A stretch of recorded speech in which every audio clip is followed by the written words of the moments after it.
皆さんこんにちは。いつもお聞きいただきありがとうございます。ほのぼのです。今日は迷った時の選び方、後悔しない決め方についてお話ししていきます。生きているといろんな場面でどっちにしようかなって迷うことありますよね。例えば学生さんならどの大学にしようとか何を専攻にするかって悩んだり、社会人なら転職しようか今のままがいいかとかどっちの会社にするかって迷ったり、もっと身近なところだと今日は寿司にしようか焼肉にしようかこの服にするかこっちの色にするか次の休みにどこに行こうかみたいな小さな選択も毎日のようにありますよね。そんな風にどうしようかなと悩んだ時、どんな風に選べば後悔しないのか。今日はそのヒントを3つに分けてご紹介します。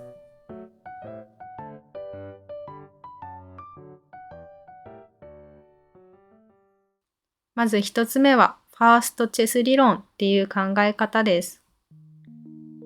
これチェスのプロの話なんですが、5秒で考えた手と30分じっくり考えた手、86% が同じだったっていうデータがあるんです。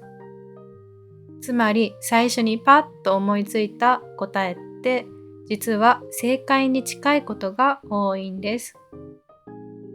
この最初に出てくる直感的な答えって心の声なんですよね。後から出てくるでも何々やっぱり何々っていうのは頭で考えた言い訳とか不安とか常識とか、こっちの方が安全そうかなとかこっちの方が無難かなっていう打算だったりします。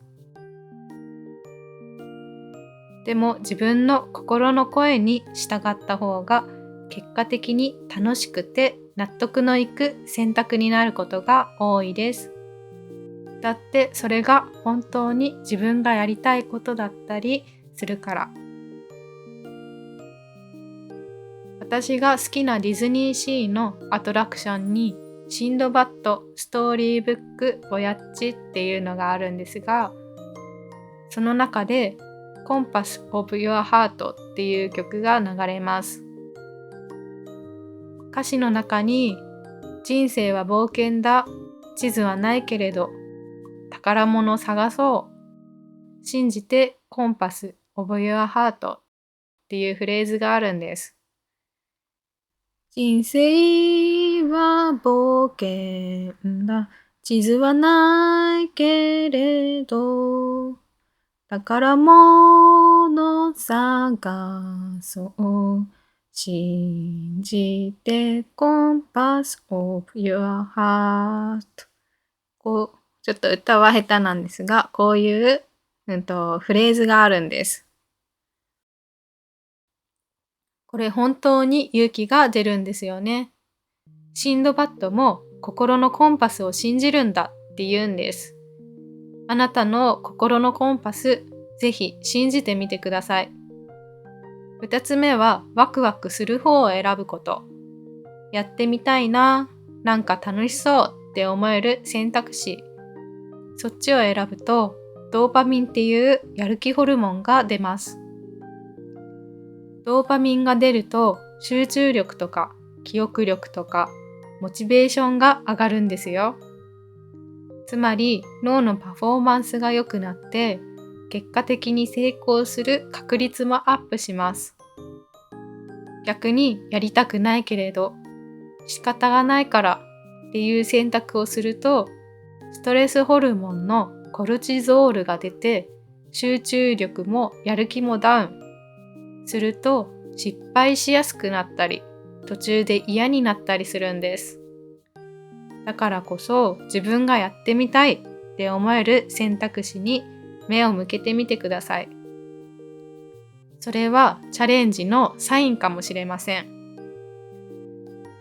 少し不安でもやってみたいという気持ちがあるなら、ぜひその気持ちを大事にしてみてください。そして3つ目はコンフォートゾーンを意識すること。コンフォートゾーンっていうのは自分が安心・安全に感じる居心地のいい場所です。でもそれって言い換えると変化がない場所でもあります。新しいことを始めるとき、不安になったり、ちょっと怖くなったりするのは当たり前なんです。だってそれは自分の縄張りの外に出ようとしてるってことだから。でもそのちょっとした不安の先にきっと今よりも成長した自分がいます。怖いな、不安だなと思った時は、自分は今コンフォートゾーンを出ようとしているんだって気づいてみてください。迷った時はワクワクする方を選ぶ。最初にピンときた直感を信じる。不安を感じたらコンフォートゾーンを思い出す。そして少しでもやってみたいって気持ちがあるなら、それはチャレンジのサイン。ぜひその気持ちに素直になって一歩踏み出してみてください。今の自分にできることからで大丈夫。今できる 100% でやってみましょう。きっと私たちなら大丈夫です。きっと私たちならできます。今日も最後まで聞いてくださりありがとうございました。また次のエピソードでお会いできるのを楽しみにしております。それではまた。バイバイ。ここで一ついつもお聞きいただいている皆さんにお知らせです。この度ほのぼのポッドキャストでメンバーシップを始めました。メンバーになるとチャットで使えるオリジナルの絵文字やコメント欄で目立つバッジが使えるようになります。私の一番のおすすめは何といっても可愛いバッジと絵文字です。詳しい内容は動画の下の説明欄またはチャンネルトップのメンバーシップタブからぜひチェックしてみてください。これからも皆さんに楽しいポッドキャストをお届けできるように頑張りますので応援よろしくお願いいたします。